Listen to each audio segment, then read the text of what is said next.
Hi everyone, अस्सलाम वालेकुम। मेरा नाम जलील अहमद है और मैं इस्लामी यूनिवर्सिटी रहीम खान का स्टूडेंट हूँ, बीबीए थर्ड सेमेस्टर। आज का जो टॉपिक है वो हम चैप्टर 8 स्टार्ट करेंगे। चैप्टर 8 की अंडरस्टैंडिंग कुछ इस तरह है। हम क्वेश्चंस के आंसरिंग एंड फुल कंसेप्ट्स के साथ हम पढ़ेंगे। जो फर्स्ट क्वेश्चन है हम उसको पढ़ते हैं कि आइडेंटिफाई करना है। Identify the activities. हमने एक्टिविटीज़ को आइडेंटिफाई करनी है जो परफॉर्मेंस मैनेजमेंट के अंदर चल रही है। लाइक कोई भी एक्टिविटीज़ हो परफॉर्मेंस मैनेजमेंट के अंदर चल रही है, हमने उसके बारे में बताना है, उसके बारे में बात करनी है। जो परफॉर्मेंस मैनेजमेंट ये सिस्टम क्या है कि ये सिस्टम क्या है, ये एक ऐसा प्रोसेस है परफॉर्मेंस मैनेजमेंट। हम डिफाइन पहले कर रहे थे कि जो प्रोसेस थ्रू विच मैनेजर्स ऐसा प्रोसेस इन विच के जिसके अंदर जो मैनेजर्स होते हैं वो इंश्योर करते हैं, वो बताते हैं, वो श्योरिटी देते हैं कि द एक्टिविटीज़ जो एम्प्लॉयज़ की जो एक्टिविटीज़ हैं, एम्प्लॉयज़ एक्टिविटीज़ एंड आउटपुट्स, जो वो का एम्प्लॉयज़ जो ऑर्गेनाइजेशन जो काम कर रहे हैं, जो वो एक्टिविटीज़ कर रहे हैं और उस एक्टिविटीज़ के बदले में जो आउटपुट जो आ रही है, हमें जो रिवार्ड आ रहे हैं, रिवार्ड आ रहा है, क्या वो ऑर्गेनाइजेशन के गोल्स के मुताबिक है या नहीं। तो दिस प्रोसेस जो ये प्रोसेस होता है वो उसके लिए जो कुछ चीज़ें रिक्वायर होती है। This process requires some components, या हम उस तरह कह सकते हैं कि रिक्वायर्स है कि हम जो फर्स्ट पॉइंट है वो ये है कि knowing what activities and outputs are desired. हमें मालूम होना चाहिए कि कौन सी एक्टिविटीज़ के जो ज़्यादा चाहत है, किस एक्टिविटीज़ की जो ज़्यादा ज़रूरत है, वो रिक्वायरमेंट है। And second is observing whether they occur, कि वो किस तरह अकर कर रहे हैं, whether they occurred. And the third one is the providing feedback to help employees meet expectations. हम उसको जो एम्प्लॉयज़ काम कर रहे हैं, जो वो आउटपुट दे रहे हैं, अगर हम उस आउटपुट के बदले हम उसे फीडबैक देंगे, लाइक फीडबैक पर हम अच्छा फीडबैक देंगे तो वो नेक्स्ट टाइम वो उसका जो काम होगा वो ज़्यादा इम्प्रूवमेंट होगी उसके अंदर। हम बहुत सी मुस्बत चीज़ें, पॉजिटिविटी देखेंगे। The process of performance management जो प्रोसेस है वो बहुत सारी चीज़ें होता है कि स्पेसिफाई, हमने स्पेसिफाई करना है कि रेलिवेंट इंफॉर्मेशन, कि जो रेलिवेंट इंफॉर्मेशन, कोई भी काम उसकी जो रेलिवेंट इंफॉर्मेशन है वो हमने स्पेसिफाई करना है। And appraisal performance second one. And third one is the provide performance feedback. जो भी वो काम करें उसके अंदर जो फीडबैक वो हम प्रोवाइड करेंगे। एंड जो प्रॉब्लम सॉल्विंग एंड रिवार्ड्स, जो अगर हम अच्छा फीडबैक देंगे तो जाहिर सी बात है हमें वापस फीडबैक भी अच्छा ही देगा, पॉजिटिविटी आएगी। And this process this one. Question number 2 की तरफ हम मूव करते हैं कि डिस्कस। हम डिस्कस करेंगे discuss the purpose of performance management system, के परफॉर्मेंस मैनेजमेंट सिस्टम का जो पर्पस क्या है। तो purpose of performance management system के इसके जो 3 पर्पस है। First is strategic, second is administrative purpose, third one is developmental purpose. First of all जो स्ट्रेटेजिक पर्पस वो क्या है। स्ट्रेटेजिक पर्पस हम बात करते हैं कि strategic purpose means effective performance management. जो अगर इफेक्टिव परफॉर्मेंस मैनेजमेंट होगी तो वो हेल्प करेगी organisation to achieve its business objective. कोई भी हम बिजनेस ऑर्गेनाइजेशन, कोई भी ऑर्गेनाइजेशन होगी, अगर वो इफेक्टिव परफॉर्मेंस मैनेजमेंट होगी, उससे हम ऑर्गेनाइजेशन को गोल्स होंगे, उससे ज़्यादा हम प्रॉफिट कमाएंगे, ज़्यादा से ज़्यादा प्रॉफिट आएगा। एंड द एडमिनिस्ट्रेटिव पर्पस क्या है। Administrative purpose refers to the way in which organization use the system to provide information for day-to-day decision about salary, benefits and recognition।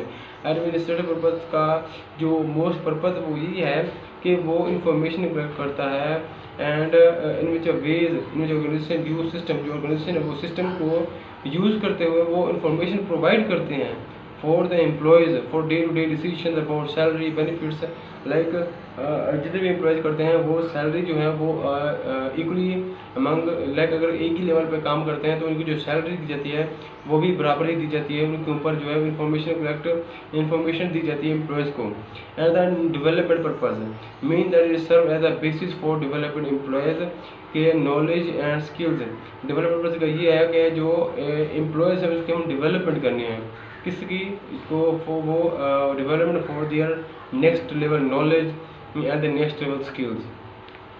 So the question number 3, तो question number 3 के जो हमने define करना, define 5 criteria, 5 criteria बताएं for measuring the effective of a performance management system. Effectiveness of a performance management system की 5 criteria है। So first criteria है कि फिट विद स्ट्रेटजी, हमने स्ट्रेटजी फिट करनी है। किसी भी चीज़ को हम अचीव कर दें, किसी चीज़ को हमने एक टारगेट सेट किया है तो उसके लिए हम सबसे पहले हमारा काम है कि एक स्ट्रेटजी है उसको हम सेट करें। So strategy, a performance management system should aim at achieving employees behaviour and attitudes that support the organisation strategy goals and culture. एक performance management system should aim कि वो एम्प्लॉयज़ के जो बिहेवियर है उसको मद्देनज़र रखते हुए वो अचीव करे एम्प्लॉयज़ का बिहेवियर एंड एटीट्यूड्स जो ऑर्गेनाइजेशन के जो गोल्स को सपोर्टिव है। लाइक अगर कोई एम्प्लॉयज़ हैं उसको किसी बाहर की एक्टिविटीज़ से इन्वॉल्व नहीं होना चाहिए, कि वो ये मैनेजर की जिम्मेदारी है कि वो उससे जो ऑर्गेनाइजेशन है उसकी जो रेलिवेंट इंफॉर्मेशन, रेलिवेंट वर्क है उसके मुताबिक ही उसको काम दे, उसको स्ट्रेटजी फिट करें। And the next one is validity. What is the validity? We discuss in chapter 6. Validity is extent to which a measurement tool, ये एक measurement tool के तौर पर इस्तेमाल होता है, actually measures what it is intended to measure. In case of performance appraisal के case के अंदर validity refers to whether the appraisal measures कि किस तरह जो है अप्राइसल मेज की जाता है वो कहाँ पर all the relevant aspect of performance and omits irrelevant aspects of performance, कि क्या वो relevant and irrelevant performance aspect of the performance है।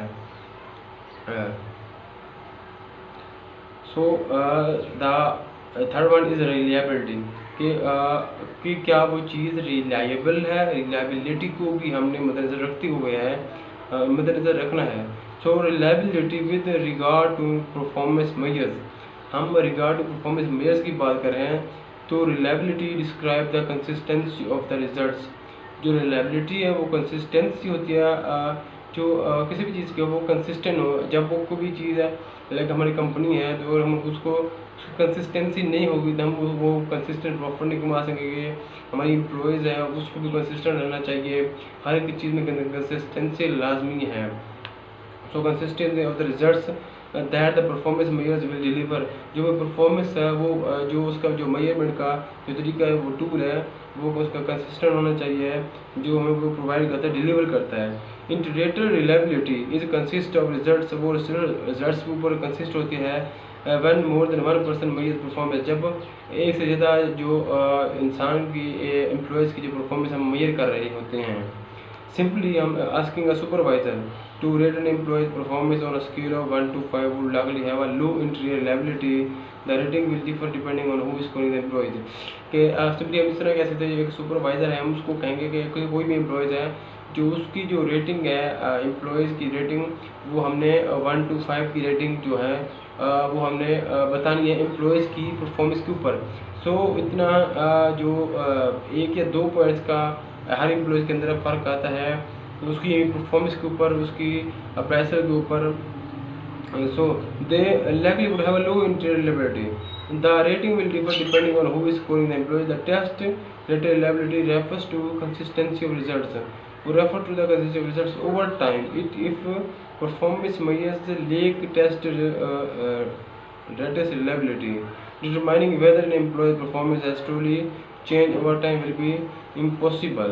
कि अगर हम परफॉर्मेंस की अगर बात करेंगे तो उसकी क्या परफॉर्मेंस पर फ़र्क पड़ा है, क्योंकि हम एक टेस्ट रखते हैं, एक रिलायबिलिटी है, तो जब हम उसको अच्छा फीडबैक दें तो ज़ाहिर सी बात है उसके ओवर टाइम या कुछ वक्त के बाद उसकी जो परफॉर्मेंस है उस पर फ़र्क पड़ेगा।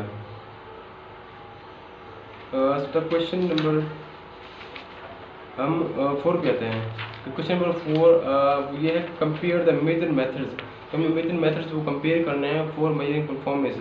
फॉर मेजर परफॉर्मेंस के ऊपर जो बेहतर मेजर मेथड्स है वो कंपेयर करने हैं। So compare live quality method क्या है? Method compare life, quality, results, behavior and attitudes. This is the so organization compare the major methods, compare करना major method for measuring performance. So organizations have developed a wide variety of methods. और जो organization है उसने बहुत सारे methods develop किए हैं कि वो performance को measure कर सके. Some methods rank for each employee to compare employees' performance. Other methods break down the evaluation into ratings of individual attributes, behavior, and results. Many organizations use measurement system that includes a variety of proceeding measures, as in the case of applying total quality management to performance. So this is question number 4. उसके अंदर हम जो rating आ जाती है उसके अंदर हम ये भी उसके जो स्केल्स हैं वो भी हम बयान कर सकते हैं कि simple like a simple ranking, force distribution, peer comparison के ये हम कंपैरिजन करते हैं एम्प्लॉयज़ के दरमियान कि सिंपल रैंकिंग क्या है? Required managers to rank employees के ये मैनेजर्स की जो जिम्मेदारी है वो एम्प्लॉयज़ को रैंक करे लाइक 1 to 4 के जो जिसने उसकी परफॉर्मेंस के ऊपर। तो in the group for the highest performer to the poorest performer, इससे एम्प्लॉयज़ की परफॉर्मेंस में फ़र्क पड़ेगा।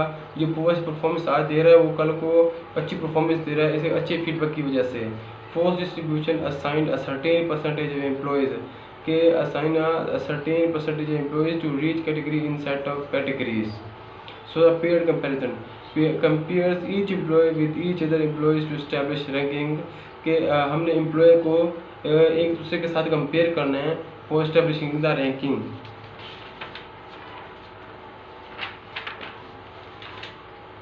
So question number 5.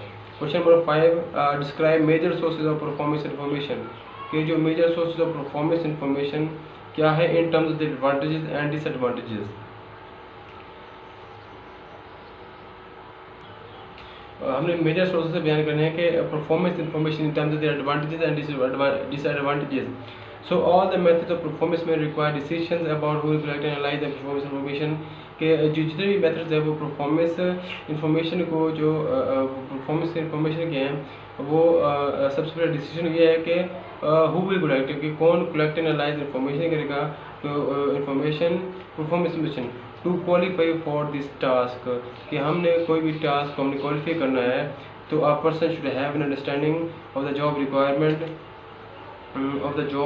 And the opportunity to see employees doing the job के एक पर्सन जो एक टास्क को क्वालिफाई करे a person should have an ability उसके अंदर अंडरस्टैंडिंग होनी चाहिए, उसको मालूम होना चाहिए कि हालांकि वो जॉब किस तरह की है, किस टाइप की जॉब्स हैं और उसकी रिक्वायरमेंट्स क्या है और ताकि वो एम्प्लॉयज़ को देख सके कि वो एम्प्लॉयज़ क्या काम कर रहे हैं। द ट्रेडिशनल अप्रोच जो एक ट्रेडिशनल अप्रोच है for the managers to get information के ट्रेडिशनल अप्रोच ये है वो जो एम्प्लॉयज़ है उसकी जो इन्फॉर्मेशन है वो गैदर करे, gathering the information of the employees performance and arrive at performance rating उसको परफॉर्मेंस रेटिंग के हिसाब से उसको फीडबैक दें। However, many sources are possible. तो बहुत से sources are possible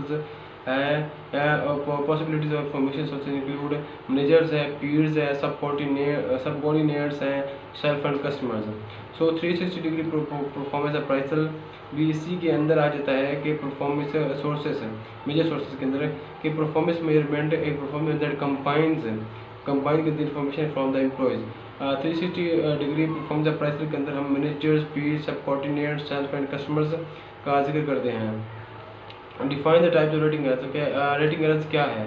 rating errors different किस्म के होते हैं जिस तरह हम बयान करते हैं कि कंट्रास्ट एरर ये है कि द रेटर एरर्स कंपेयर्स वो इंडिविजुअल को कंपेयर करते हैं not against an objective standard but against some other employees कि वो हर किसी को इंडिविजुअली रेटिंग करता है तो लेकिन किसी but some other against other employees. Distribution error क्या है?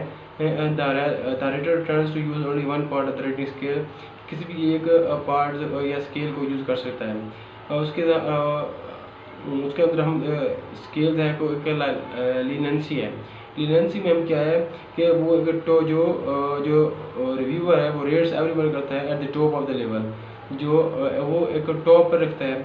लेकिन जो सेंट्रल टेंडेंसी जो सेकंड है वो सेंट्रल जितने भी रेटर्स है उसको at the near the middle of the scale पे रखता है। जो स्ट्रिक्टनेस है वो rater favours the lower ranking, strictness में लोअर रखता है।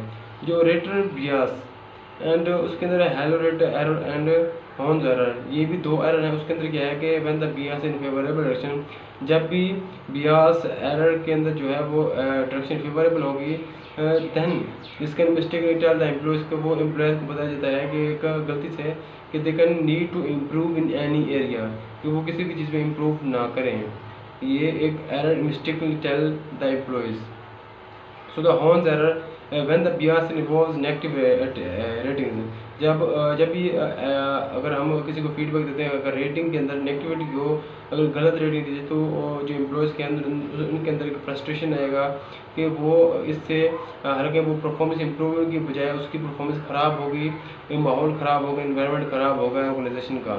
सो explain how to provide performance feedback effectively. जब किसी भी चीज़ के हम परफॉर्मेंस की जो फीडबैक देंगे तो उसके लिए सबसे पहले हमारे पास जो चीज़ होनी चाहिए वो है कि हमने कोई भी फीडबैक देंगे उसको शेड्यूल करना है। तो शेड्यूल में है कि performance feedback should be regular होनी चाहिए, एक्सपेक्टेड टू मैनेजर्स एक्टिविटी।